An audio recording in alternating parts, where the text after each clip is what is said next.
영과 진리로 대림절 둘째 주일 예배를 하나님께 드리시겠습니다.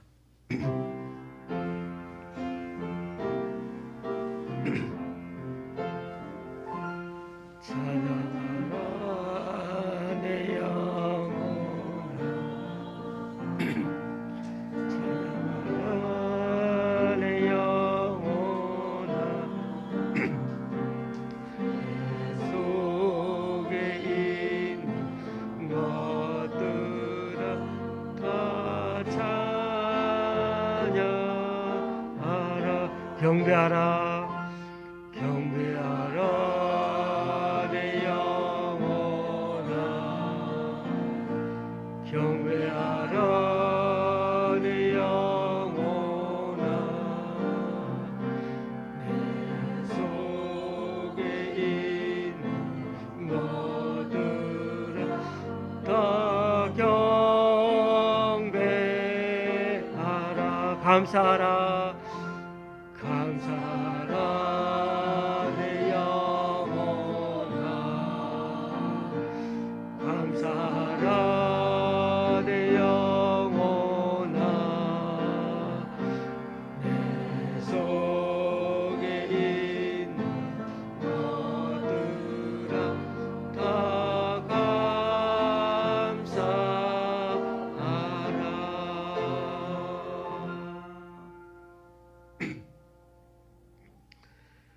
여호와여, 나의 영혼이 주를 우러러 보나이다. 여호와여, 주의 도를 내게 보이시고 주의 길을 내게 가르치소서. 여호와여, 주의 긍휼하심과 인자하심이 영원부터 있었사오니 주여 이것들을 기억하옵소서. 여호와는 선하시고 정직하시니 그러므로 그의 도로 죄인들을 교훈하시리로다. 아멘. 사도신경으로 주님께 신앙 고백 올려드립니다. 전능하사 천지를 만드신 하나님 아버지를 내가 믿사오며 그 외아들 우리 주 예수 그리스도를 믿사오니 이는 성령으로 잉태하사 동정녀 마리아에게 나시고 본디오 빌라도에게 고난을 받으사 십자가에 못 박혀 죽으시고 장사한 지 사흘 만에 죽은 자 가운데서 다시 살아나시며 하늘에 오르사 전능하신 하나님 우편 앉아 계시다가 저리로서 산 자와 죽은 자를 심판하러 오시리라. 성령을 믿사오며 거룩한 공회와 성도가 서로 교통하는 것과 죄를 사하여 주시는 것과 몸이 다시 사는 것과 영원히 사는 것을 믿사옵나이다. 아멘. 찬양 6장 찬송 드리겠습니다.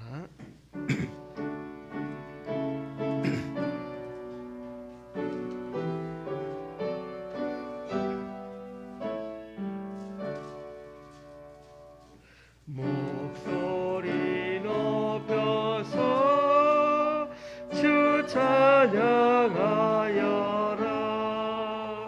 영광과 권세와 존귀와 위엄을 오늘이 다스리시는 만왕의 왕께 돌려라.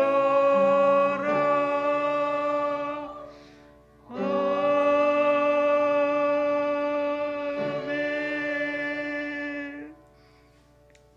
교독문 116번을 다 함께 한 목소리로 다 함께 교독하시겠습니다. 교독문 116번입니다.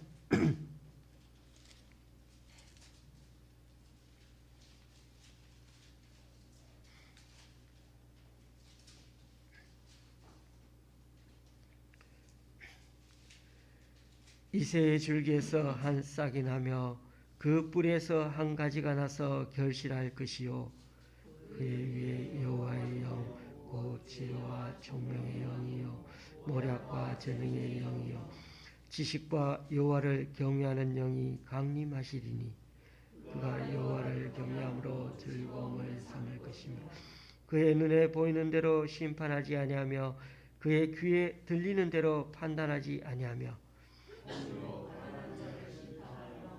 정직으로 세상의 겸손한 자를 판단할 것이며 그의 입의 막대기로 세상을 치며 그의 입술의 기운으로 악인을 죽일 것이며 공의로 그의 무릎들을 삼며 성신으로 그의 몸을 그때 이리가 어린 양과 함께 살며 표범이 어린 염소와 함께 누우며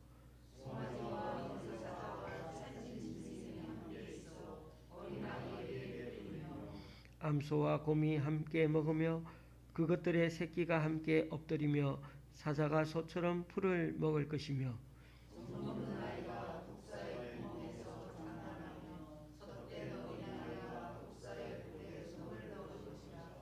내 거룩한 산 모든 곳에서 해됨도 없고 상함도 없을 것이니 우리 바다를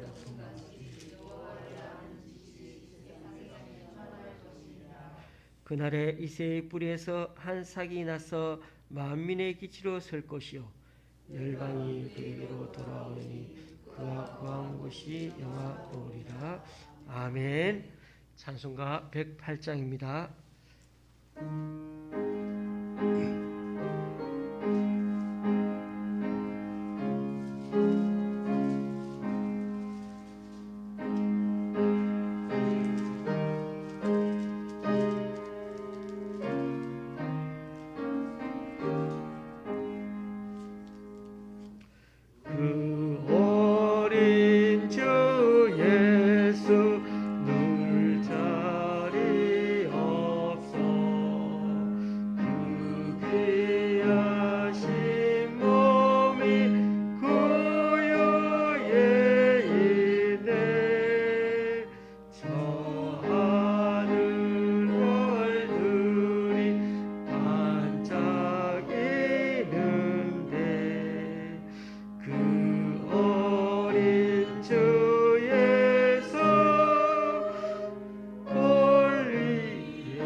참 좋으신 우리 하나님, 오늘도 이 자리에 불러주셔서 진심으로 감사드립니다.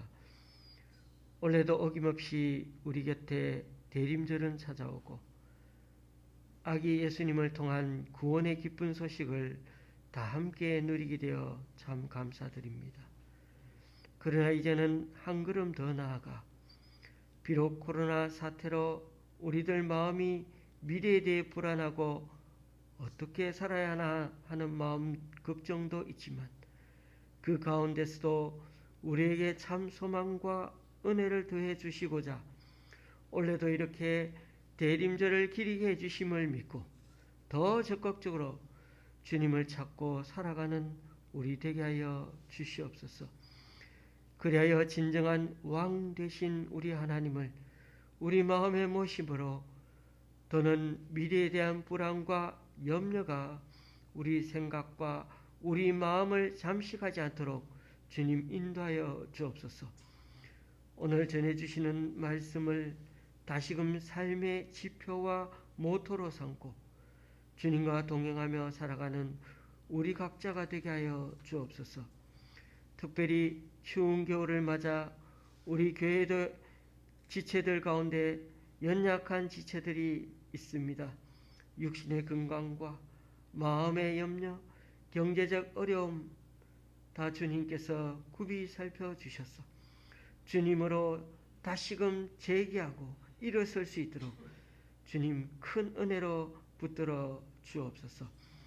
오늘의 이 예배를 주님께서 시종일관 주장하여 주시기를 바라며 예수님의 이름으로 기도드립니다. 아멘.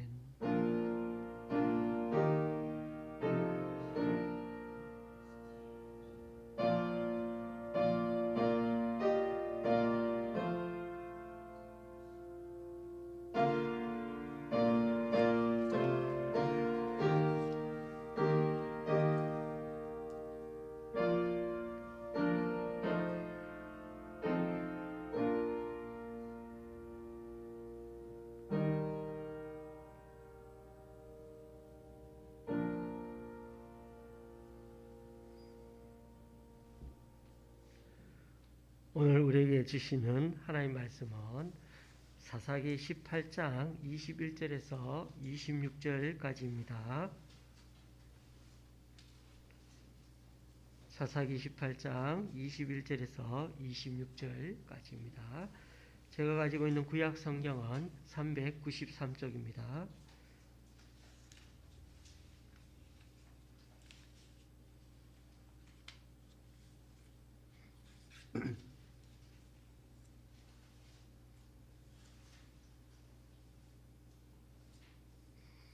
교독하시겠습니다.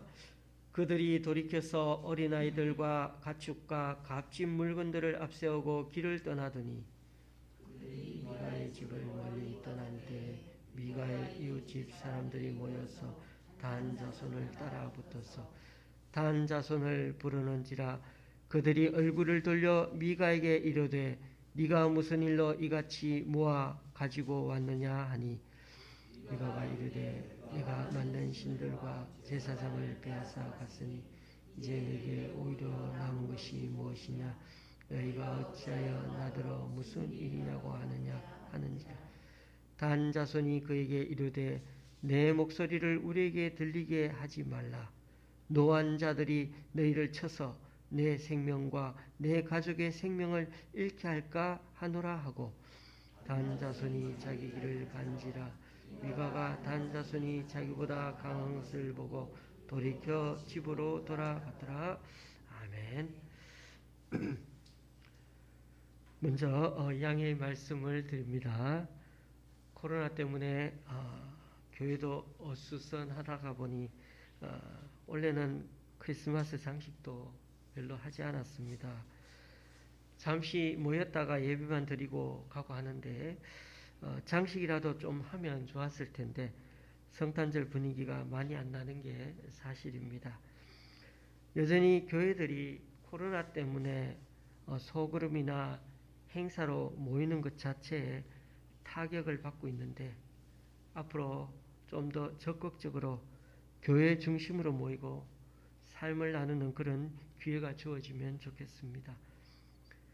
그래도 이렇게 다시 성도님들과 같이 모이는 것만 해도 참 감사하게 생각합니다. 우리는 오늘도 대림절의 의미를 되새기면서 사사기 말씀을 살펴보려고 합니다.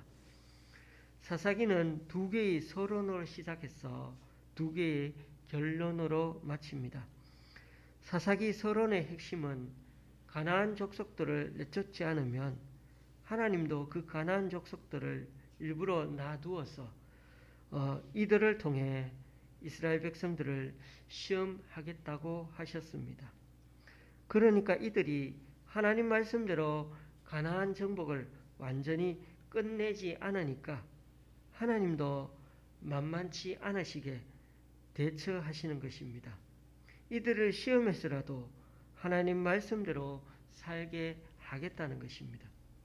그래서 본론에 보면 서론을 지나 본론 3장부터 그렇게 16장까지에 보면 여러 지파 출신의 12사사들이 그때그때마다 동서남북 여러 지역에 나타나서 각자 활동하게 됩니다.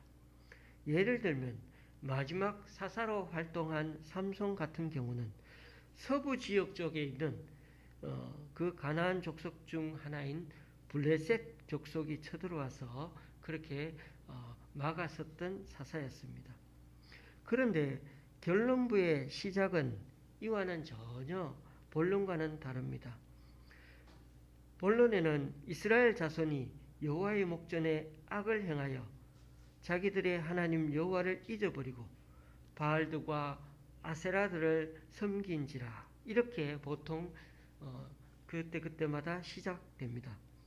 하지만 오늘 17장 결론은 에브라임 산지에 미가라 이름하는 사람이 있다고 그렇게 말하면서 시작합니다. 그리고 등장하는 주인공도 사사가 아닙니다. 사사들이 등장해서 이스라엘 백성들을 이방 민족들로부터 구해내는 거대한 이야기는 이제 삼손이 비장하게 죽는 장면으로 완전히 끝이 났습니다. 결론부에는 이 17장에 한 이야기가 나오고 또 19장에 완전히 또 다른 이야기가 나옵니다.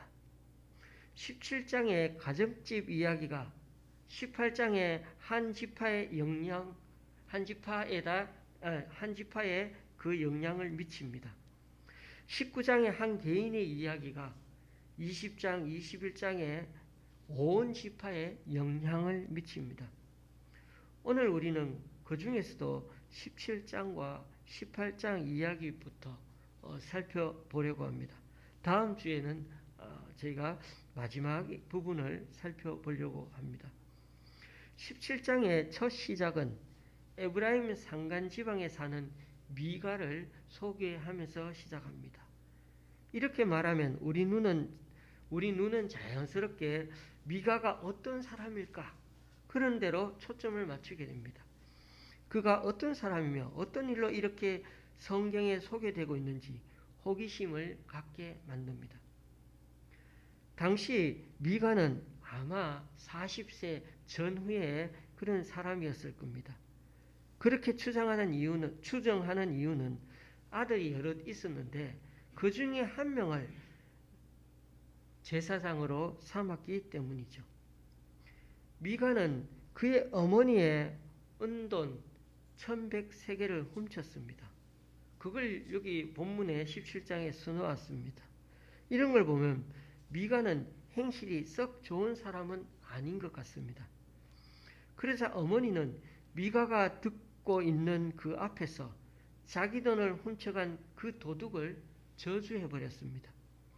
미가는 이 어머니의 저주가 자기에게 임할까봐 두려워서 어머니에게 가서 자기가 그 돈을 그렇게 가져갔다고 털어놓습니다. 그래서 어머니는 자기 아들이 도둑인 줄은 꿈에도 몰랐는데 이제 아이쿠 큰일 났구나 하는 생각이 들었습니다. 자기가 저주한 말이 아들에게 미칠까봐 곧장 다시 하나님 이름으로 자신의 아들을 축복합니다. 미가가 어머니에게 훔친 돈을 돌려드리자 그의 어머니는 이 돈으로 우상을 만드는 사람에게 은을 입힌 우상을 떡하니 만들어서는 자신의 집에다가 두었습니다. 그리고는 이 우상이 여호와 하나님이라고 말합니다. 미가는 신당에다 성소도 만들고 에봇과 드라빔도 만들어서는 자기 아들들 중에 한 명을 제사장으로 삼기도 했습니다. 미가와 그의 어머니는 자기 집안을 어떻게든 잘 되게 해보려고 이렇게 했을 것입니다. 그런데 문제는 신을 섬기려는 마음보다 신을 통해 복을 받으려는 생각이 더 강했다는 데 문제가 있었습니다. 무엇보다 미가는 전통적인 예배 방식을 따르지 않았습니다. 하나님이 금지한 신상을 만들어서는 그것을 하나님이라 믿습니다. 십계명에 완벽히 위배되죠. 그리고 자격 없는 사람을 제사장으로 삼았습니다. 이 정도만 들어도 이 미가라는 양반과 그의 어머니도 그렇고 참 형편없는 신앙인 같이 느껴지지 않습니까? 이렇게 한 가정에 대해 설명해 놓고는 곧바로 다음 말씀 구절이 따라오는데 17장 6절에 이렇게 나옵니다. 그때는 이스라엘의 왕이 없었으므로 사람마다 자기 소견에 옳은 대로 행하였더라. 이런 말을 했다는 것은 미가 집안에 대한 이 말이 부정적인 평가라는 것을 보여주는 말이 아니겠습니까? 도대체 무엇이 옳고 그른지를 일러줄 사람이 없었기 때문에 당시의 백성들 모두가 다 황당한 짓을 저지르며 신앙생활을 한다는 그런 의미를 여기에 담고 있습니다. 그러나 여기에 대해서 성경은 끝까지 잘했다 못했다는 말을 하지 않냐고 왕이 없어서 그렇다는 말을 표현만 합니다. 모세는 늘 하나님의 세밀한 지시를 받아서 늘 그 성막과 물품들 그리고 제사장 의복을 만들고 또 지시받은 대로 제사를 드렸습니다. 아론의 아들들인 나답과 아비후는 하나님께 죽임을 당한 이유가 무엇이었습니까? 그들이 하나님을 섬겼지만은 하나님이 지시하지 않은 불을 사용했기 때문에 죽임을 당한 것입니다. 하나님을 섬기되 하나님이 원하시는 방식대로, 즉 하나님이 일러주시는 방식대로 섬기는 일이 중요합니다.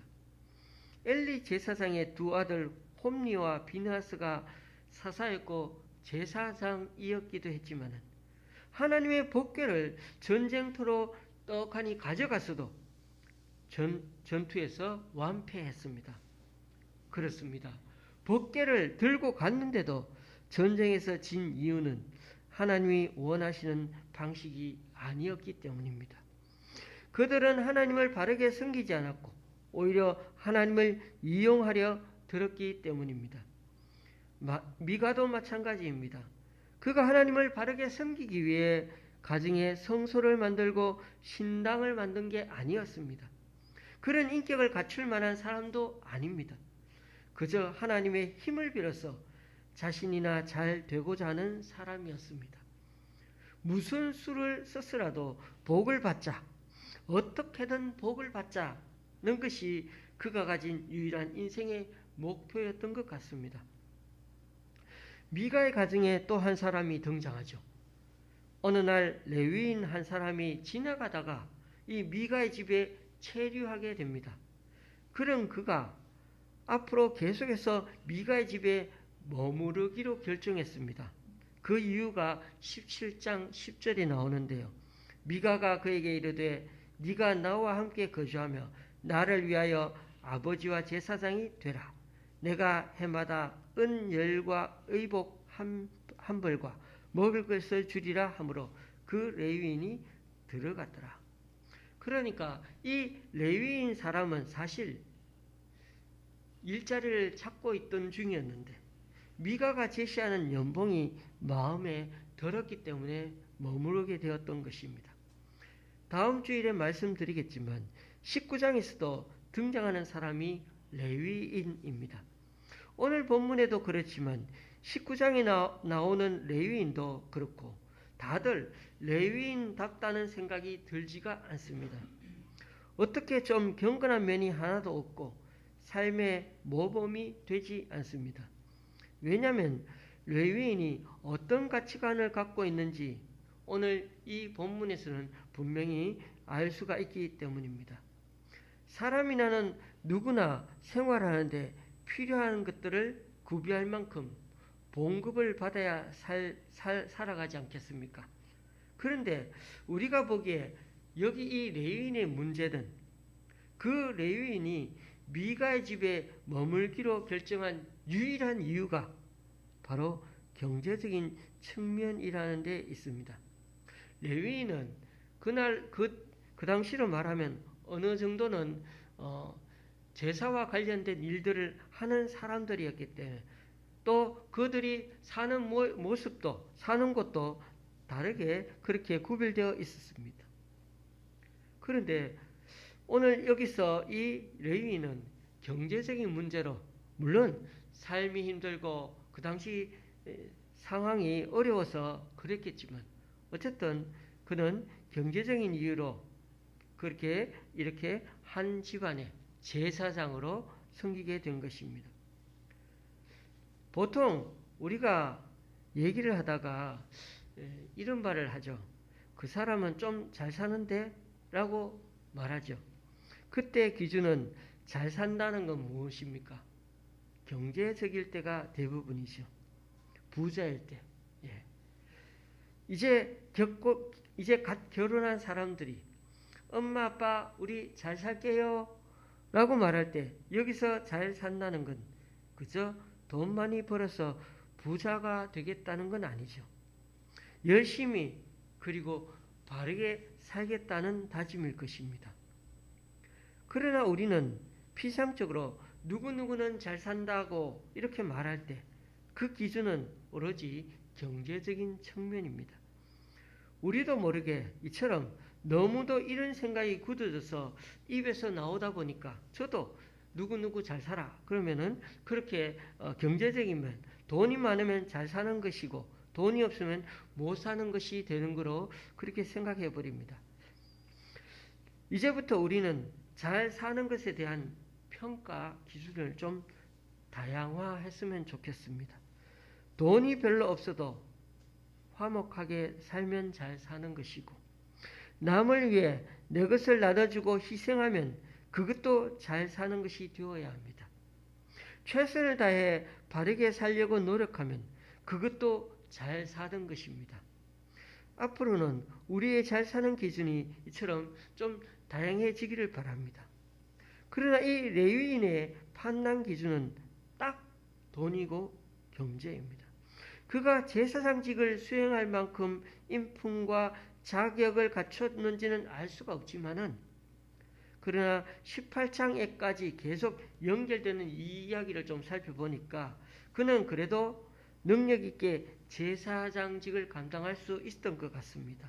그러니까 단 지파에서 이 사람을 스카우트해 갔지요. 어쨌든 이 사람은 계약 연봉을 받기로 하고 미가의 가정 제사장이 되었습니다. 미가는 이 레위인과 계약을 한 후 이렇게 말합니다. 17장 13절 레위인이 내 제사장이 되었으니 이제 여호와께서 내게 복 주실 줄을 아노라. 이 구절은 미가가 무엇을 추구하면서 사는지를 분명하게 우리에게 보여줍니다. 사사기 기자도 이 구절을 여기에다 남겨둠으로써 성경을 읽는 독자로 하여금 미가가 어떤 사람인지 평가해 보라는 것입니다. 그러니까 미가는 어떻게든 복 받는 데 관심이 아주 많습니다. 복 주시는 하나님을 위해 우상을 만들었던 그 어머니도 마찬가지입니다. 그리고 미가는 제사장으로서 세운 자기 아들보다는 레위인이 제사장직을 맡으면 더 복을 받을 거라는 생각 때문에 이 레위인을 가정제사장으로 돈을 주고 삼은 것일 겁니다. 이처럼 사사기 17장은 당시 사람들이 무슨 생각을 하며 어떻게 살았는지를 명확하게 보여줍니다. 사사기 17장은 돈 이야기로 시작해서 이처럼 복 받으려는 이야기로 마무리합니다. 사사기 기자는 이 평범한 가정 이야기를 우리들에게 들려주면서 이것은 비단 미가와 레위인뿐 아니라 그 당시 사람들이 다 돈, 만몬신에 관심이 많았음을 보여줍니다. 광야에 있다가 가나안에 와서 정착해 살면서 그들은 경제적으로 풍요로워지는 일에 이처럼 마음을 쏟게 된 것입니다. 이런 생각은 이제 18장에 고스란히 그대로 또 이어집니다. 18장에도 또 하나의 이야기를 소개하는데 여기서도 어떤 평가를 내려놓고 있지를 않습니다. 잘했다? 못했다? 이런 말 대신에 딱 하나 있다면 18장 1절에 그때 이스라엘에 왕이 없었다. 이 말을 또 써놓았습니다. 아주 짧은 표현이지만 17장에도 19장에도 그리고 사사기 마지막 절에도 의도적으로 왕이 없어서 그렇다는 뉘앙스를 깔고 이 표현을 사용하고 있습니다. 굉장히 문학적이라고 할 수 있죠. 살 곳을 찾아 떠돌아다니던 레위인이 미가의 집에 찾아왔듯이 18장에서는 한 지파가 살 곳을 이리저리 찾으려고 떠돌아다니다가 미가의 집을 들르게 됩니다. 저는 이 본문을 보며 요즘 우리들이 생각났습니다.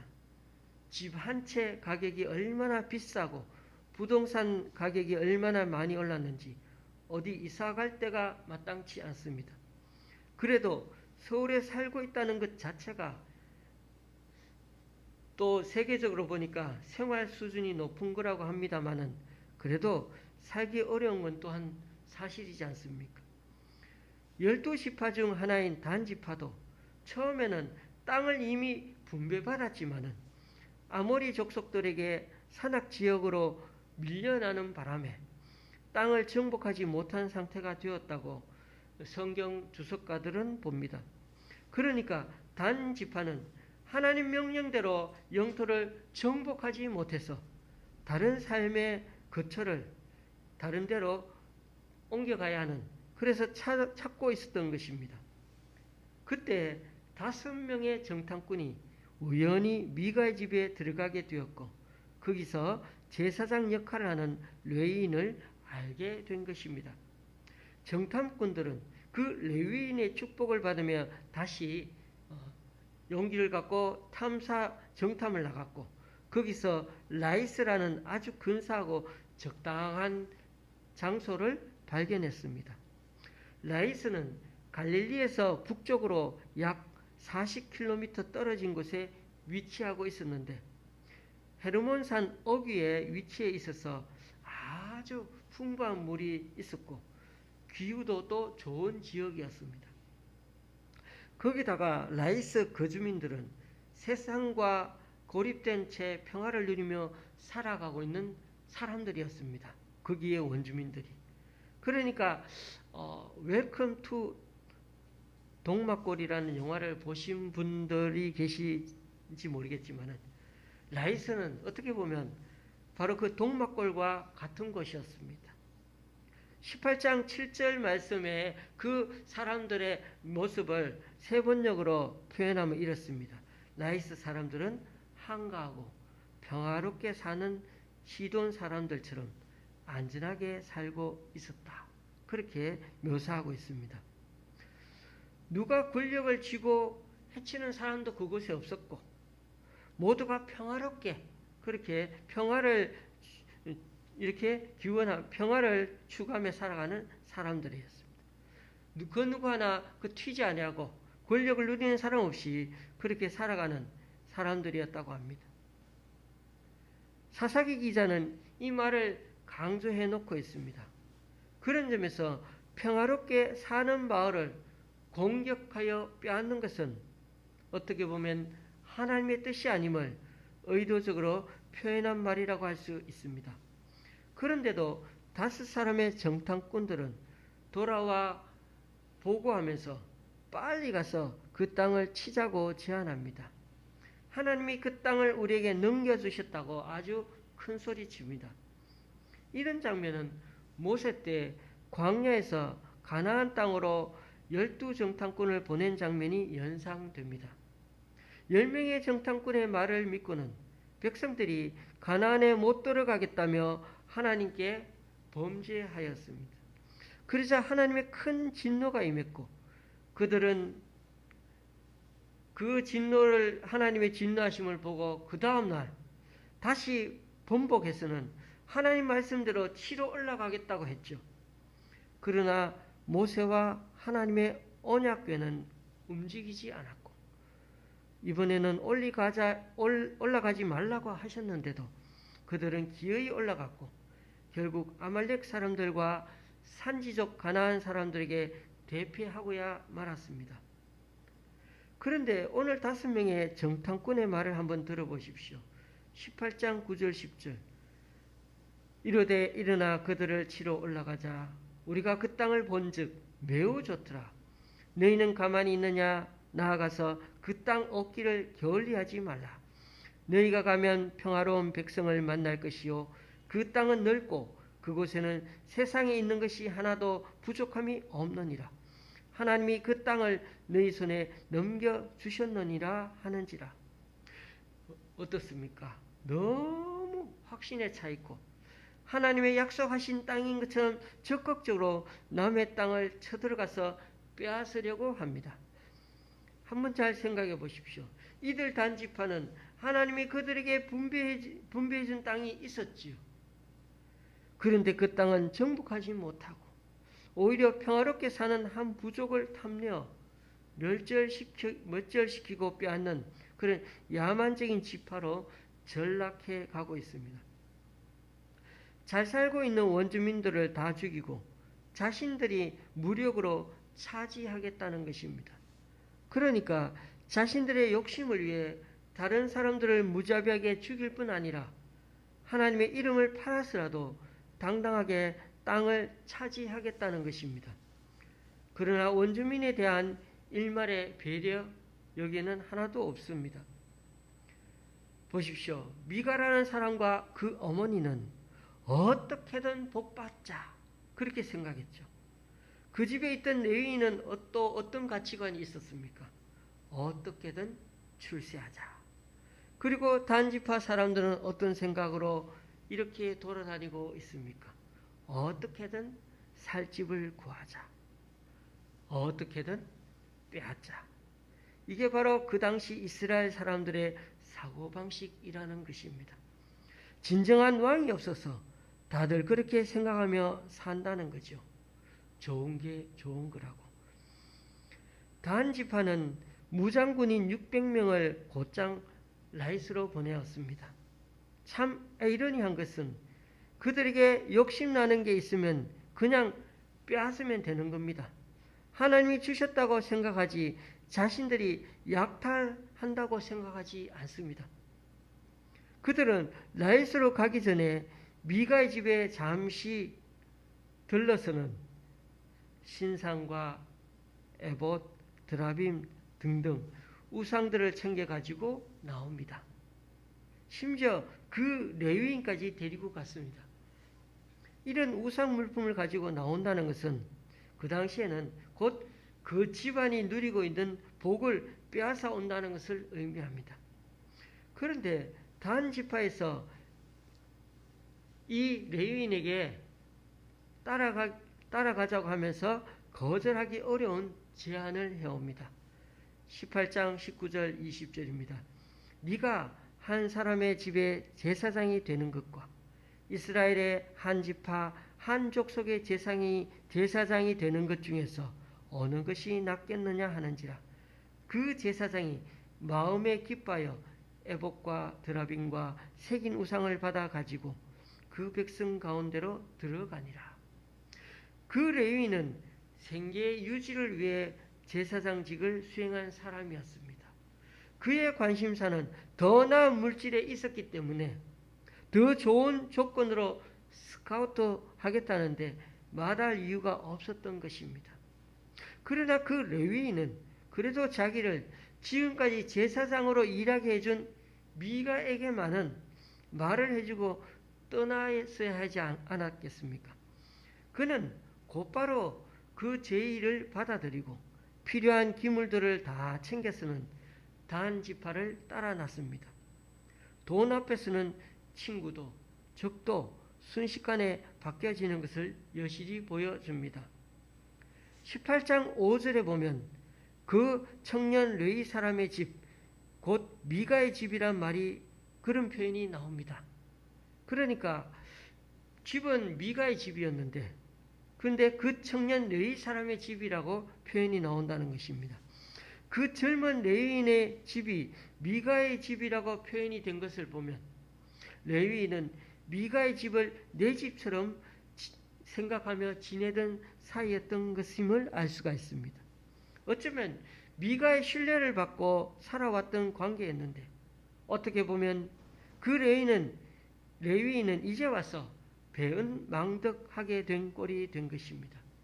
한낱 뜨내기 같은 존재를 거둬들어서 가족처럼 집에 그렇게 살게 해줬는데 돈 때문에 순식간에 그 가족을 배신하게 되었기 때문입니다. 단 지파 사람들이 미가의 집에 있는 기물들을 다 약탈해 가자. 미가는 너무나 화가 나고 너무나 얼토당토안아서 동네 사람들을 모아 그들을 추격해 왔습니다. 미가는 단 지파 사람들을 따라잡고는 그들을 향해 책망했습니다. 당연하죠. 그래서 단 지파 사람들은 되레 미가에게 협박합니다. 적반하장이라는 말이 딱 여기에 맞죠. 물건과 사람을 빼앗아 가면서 오히려 큰 소리 칩니다.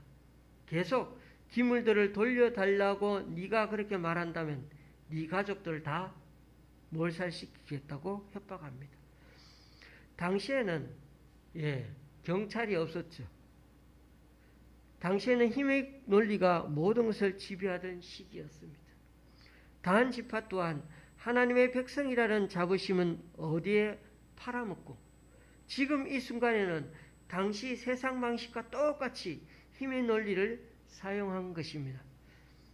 27절에 보면 결국 단 지파는 우리나라의 강원도 동막골 같은 그런 아주 조용하고 평화로운 마을인 라이스를 쳐들어가서는 한가하고 걱정 없이 사는 그 백성들을 다 죽이고 성에다 불을 질러 태워버렸습니다. 그리고 그곳 이름도 단이라고 이제 아예 자기 것처럼 그렇게 바꿔버렸습니다. 그러나 29절의 사사기 기자는 그 본래 이름은 라이스라고 굳이 밝혀 놓습니다. 지금까지 살펴보았듯이 단 지파는 무엇이든지 자신들의 유익만을 생각합니다. 단 지파가 미가의 것을 약탈하고 라이스로 가는 것을 보고 26절에서 단 자손이 자기 길을 갔다고 그렇게 표현하고 있습니다. 30절에서는 자기를 위하여 신상, 우상을 세웠다고 합니다. 그리고 18장 마지막 구절에 아주 의미심장한 말 한마디를 더 남겼죠. 하나님의 집이 실로에 있을 동안에 미가가 만든 바 새긴 신상이 단 자손에게 있었더라. 오늘 이 한마디에 사실은 사사기 기자는 이미 평가를 다한 거나 마찬가지입니다. 단 지파 사람들은 자신들이 빼앗아온 신상을 거기다가 자기 라이스에다 세우고 젊은 레위인을 또 그렇게 제사장으로 세워서는 이들이 나중에 바벨론 포로로 잡혀갈 때까지 우상을 거기서 섬기며 살았다는 것입니다. 그러나 정말 더 충격적인 것은 이 레위인이 모세의 후손이라는 것입니다. 여기서 손자, 아들은 짓기를 말한다기보다는 그 후손을 말한다고 보면 될 것 같습니다. 모세의 가문에서 이런 제사장이 나왔다는 것은 충격이지 않습니까? 이때 하나님의 성막은 실로에 있었지만은 단 지파는 미가가 만든 그 우상을 그냥 대대로 거기서 섬기며 살아왔다는 것입니다.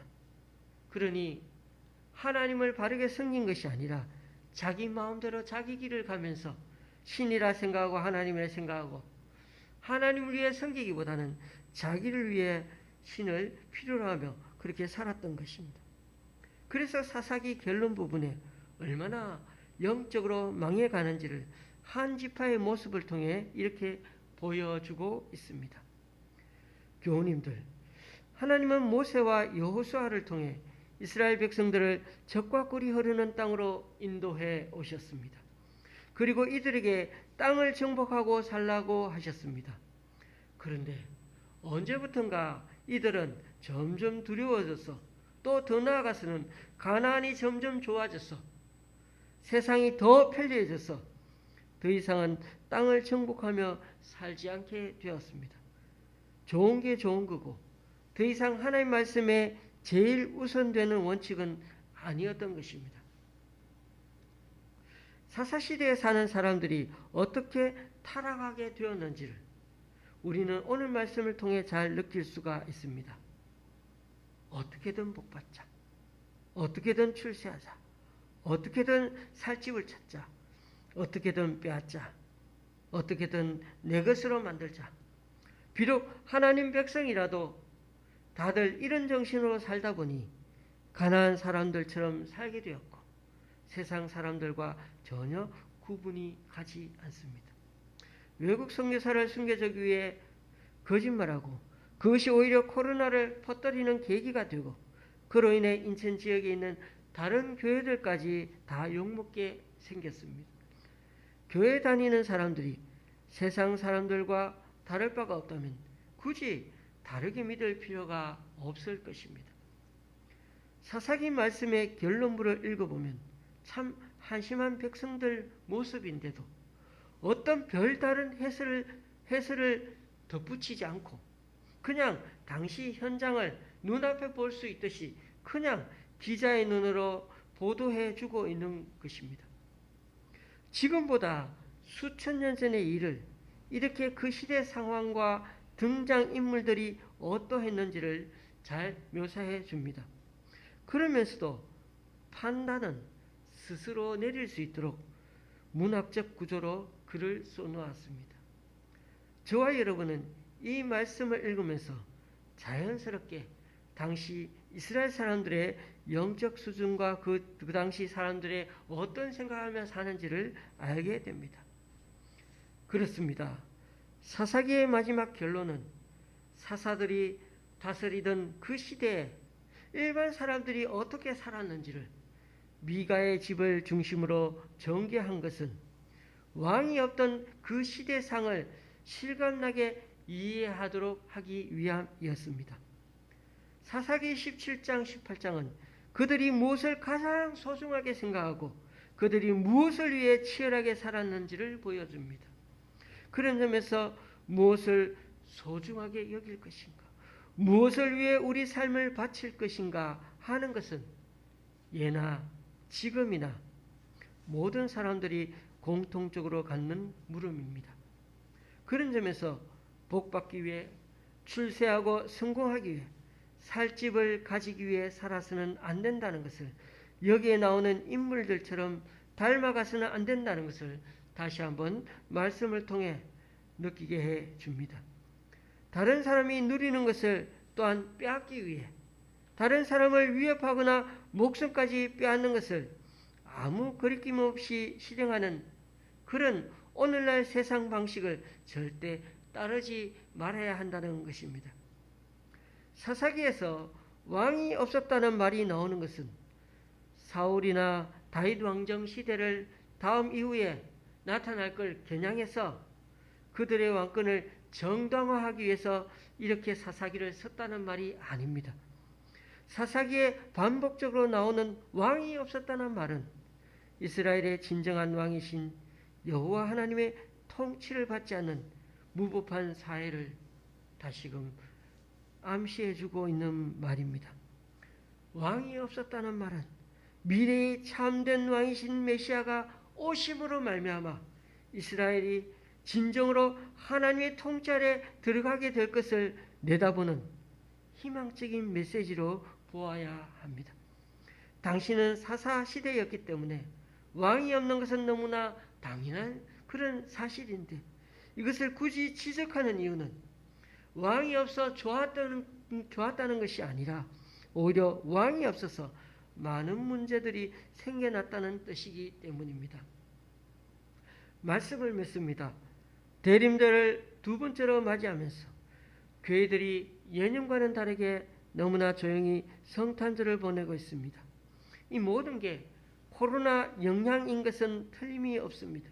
하지만 이로 인해 성탄절의 의미, 대림절의 진정성을 점점 잊어버려서는 안 될 것입니다. 우리는 오늘 성탄절 장식은 잘하지를 못하고 또 예배 잠시 드리면 또 흩어져야 하는 공동체 모임이지만 그러나 더 소중한 깨달음을 갖고 돌아갈 수 있기를 바랍니다. 교우님들, 성탄 장식이나 연말 모임은 내년에 더 멋지게 할 수 있습니다. 그러나 지금 우리에게는 우리의 진정한 왕 되신 주님을 더 소중히 깨닫는 것이 가장 시급한 일입니다. 17장 7절에 보면 참 아이러니하게도 이 레위인은 유다 베들레헴 출신이라고 밝혀 놓았습니다.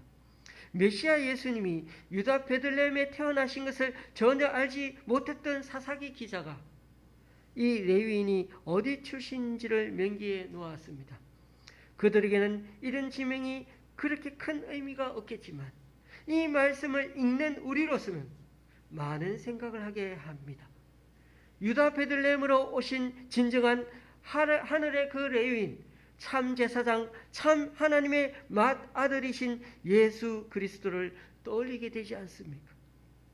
우리는 다 양 같아서 그릇 행하여 각기 제 길로 갔거늘 여호와께서는 우리 모두의 죄악을 그에게 담당시키셨도다. 지금과는 너무나도 오래전 그 사사시대에 살았던 이야기이지만 그 시대의 사람들이나 오늘날 우리 그리스도인이나 여전히 무엇을 위해 살아야 하는 건지 이 말씀을 통해 다시 한번 깨닫기 원합니다. 그래서 죄 많고 허물 많은 우리 위해 지금도 진정한 왕이 되어 주길 원하시는 그 우리 주 예수 그리스도를 늘 우리 삶의 중심에 모시며 살아가는 저와 여러분이 될 수 있기를 주님의 이름으로 간절히 축원합니다. 기도하시겠습니다. 하나님, 오늘도 주님을 말씀을 들으면서 하나님을 어떤 분인지 바로 알고 바로 섬기게 하시고 마음속에 모든 우상들을 제금하며 살아갈 수 있는 우리들 되게 하여 주옵소서. 말씀에 순종하지 않으면서 늘 복만 구하고 잘되기만 바라고 또 기복적인 신앙 모습만 추구하는 우리들 모습들 이 시간 다시 한번 깨닫게 하여 주시고 그리하여 우리 삶의 진정한 왕은 하나님이심을 고백함으로 우리의 남은 삶을 주님께 온전히 드림으로 주님께 다스림 받는 우리들이 되게 하여 주시옵소서.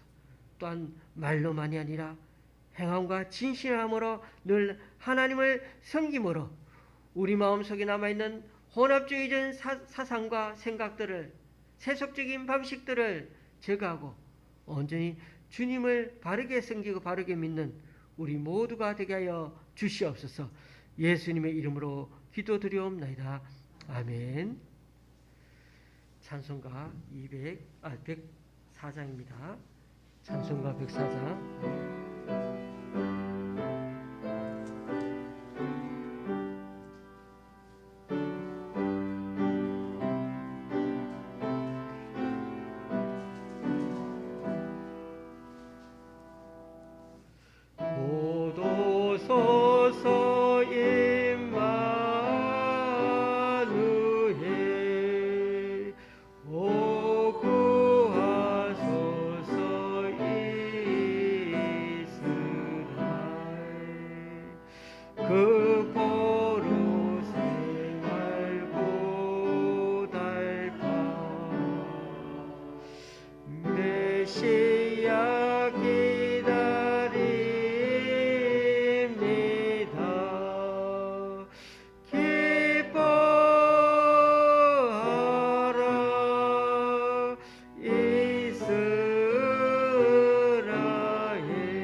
참 진리의 길 보이사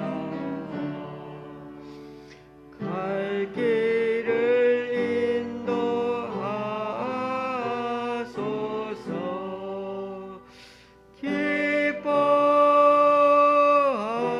기뻐하라 이스라엘 곧 오시리 오 임마누엘 곧 오소서 소망의 주 만 백성 한 마음 이루어 시기와 분쟁 없애고 참 평화 채워 주소서.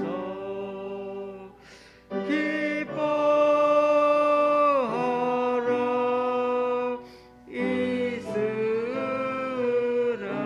이스라엘 곧 오시리 오 임마누엘.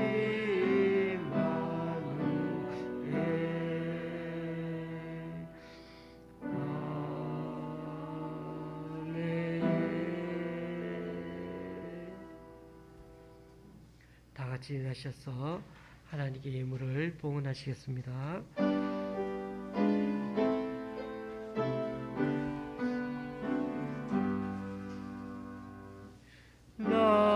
나의 고아 드리니 주여 받아 주셔서 하늘나라 위하여 주 뜻대로 쓰소서.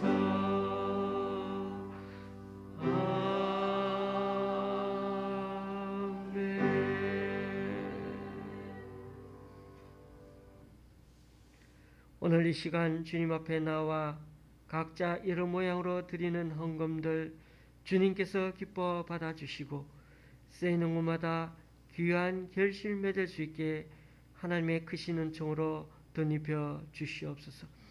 주중에 집사님 한 분의 11조와 또 연희동 장로님 가정과 수소의 집사님 가정에서 강동구 교회 두 기관에서 그리고 백주년 기념교회 집사님 가정에서 주님께 귀한 헌금과 11조 헌금을 올려드립니다.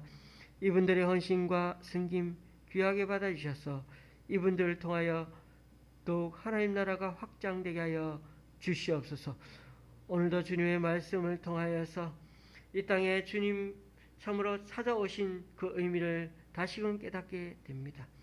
진정한 왕이 없음으로 말미암아 이 땅에 벌어진 수많은 일들을 다시금 기억하고 우리들 자신이 이 땅에 살아가되 진정한 개혁의 정신을 갖고 앞으로도 우리의 삶이 불량품 교회, 불량품 목사, 불량품 그런 신도가 되지 아니하고 오로지 건강하고 바른 성도, 바른 교회가 되어서 바른 하나님의 말씀들을 기억하고 쫓아가는 그런 우리 모두 하나님 나라 일꾼으로 살아가는 우리들이 되게 하여 주시옵소서. 온전히 주님께 오늘 바친 그런 우리의 예물과 더불어 우리의 삶도 주님께 온전히 드리기를 간절히 바라오며 예수님의 이름으로 봉헌기도 드립니다. 아멘. 예, 이 시간 악기작으로 인사 나누시겠습니다.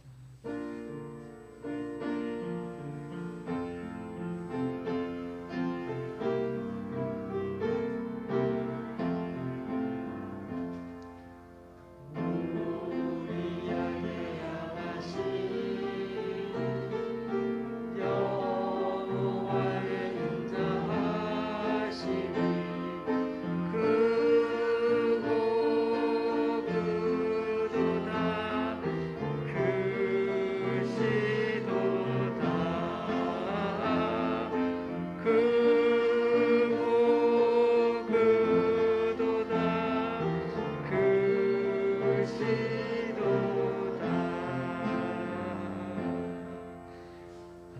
자리에 앉으셔야 되겠습니다.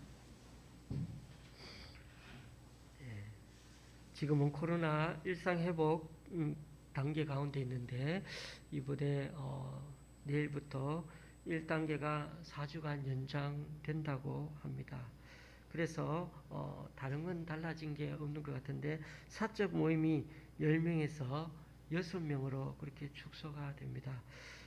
제 교회는 어떤가 여러 군데를 제가 찾아봤는데 교회는 특별히 그 사적 모임과는 관계가 없는 듯합니다. 그래서 다음 주에도 여전히 교회로 오시면은 되겠습니다. 오실 때 손 세척, 마스크 착용, 그리고 안심콜 그렇게 해주시면 좋겠습니다. 허리 수술 마친 우리 박성태 성도님 오늘 이렇게 출석했습니다. 앞으로도 건강해질 수 있도록 격려하는 마음으로 박수로 환영하겠습니다.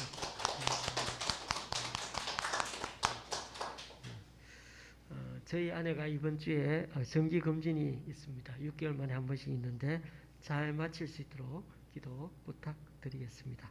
한 주간 건강하게 잘 지내시고 또 나가실 때는 도시락을 받아가시면 되겠습니다. 찬송가 218장입니다.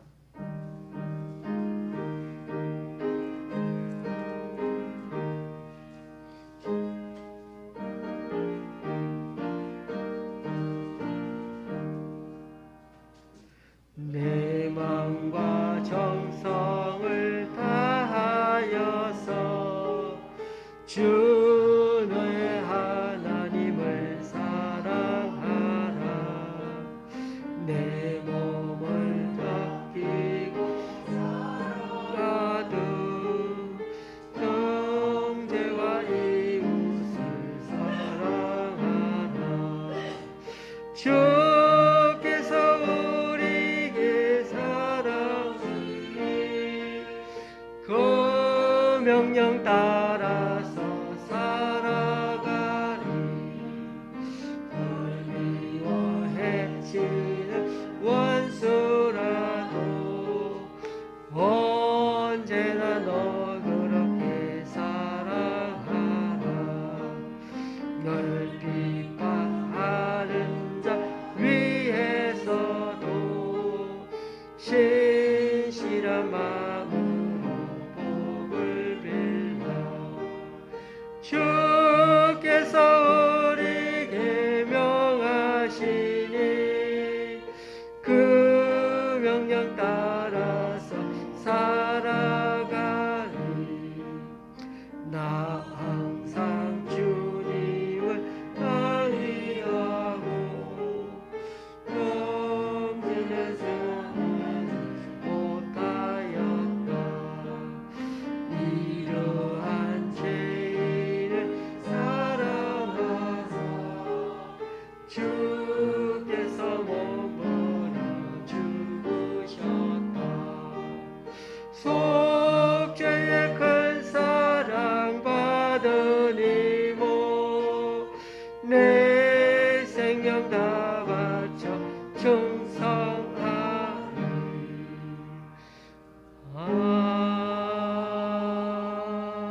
아멘. 우리 주 예수 그리스도의 은혜와 하나님 아버지의 크신 사랑과 성령님의 교통 교제케 하심이 우리는 다 양 같아서 그릇 행하여 각자 자기 길을 간 그 이스라엘 백성들처럼 진정한 왕이 너무나 필요한 우리에게 또 이렇게 어김없이 우리 마음에 찾아오시는 아기 예수님을 기리는 그 대림절 첫째 주일을 맞아 잘 산다는 게 뭔지 다시 한번 되새겨 보면서 이제는 돈이 별로 없어도 화목하게 살면 잘 사는 것이고 남을 위해 내 것을 나눠주고 희생하면 그것도 잘 사는 것이 되고 또 최선을 다해 바르게 살려고 노력하면 그것도 잘 사는 것임을 깨닫고 이제는 주님 앞에서 삶을 살 때 좀 더 다양하게 잘 사는 것을 생각하면서 진정한 우리의 왕 되신 예수님을 우리들 삶의 기준으로 삼고 더 감사한 마음으로 따라가며 살아가기를 원하는 여기 우리 좋은 시학교의 성도님들과 이번 주에 생일을 맞아 더 주님 사랑을 귀히 여기며 살아가기 원하는 우리 이창세 집사님 위해 이 시간 함께 예배하러 온 모든 분들 위해 이제부터 영원히 함께 계시기를 간절히 축원하옵나이다. 아멘.